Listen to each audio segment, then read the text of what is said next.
strollers, the ones that push like a stroller, and there is another type that's such as the Joey, the Anthem, the Veer wagons, those you can push, but they push backwards like a dolly.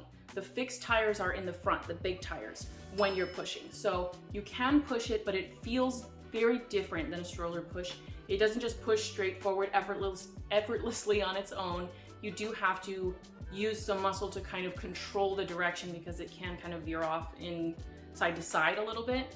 And for some people, they don't expect that. They don't understand that before they purchase it. It can be very advantageous to have the kind of pull style of those type of wagons, especially outdoors.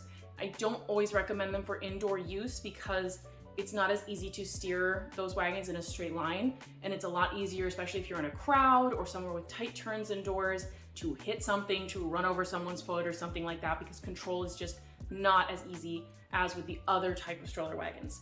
So if you're extremely outdoorsy and you're going to be using your wagon a lot outside, or you're not going to be using it in tight spaces or crowds, that type of thing, that's no problem. I don't see a problem with that. Personally, I wouldn't use that type of wagon for everyday use, just because for me it's not as intuitive. But for someone like my husband that grew up basically in Home Depot and Lowe's doing construction with his dad, it's very natural. So it just depends on you, it depends on your preferences.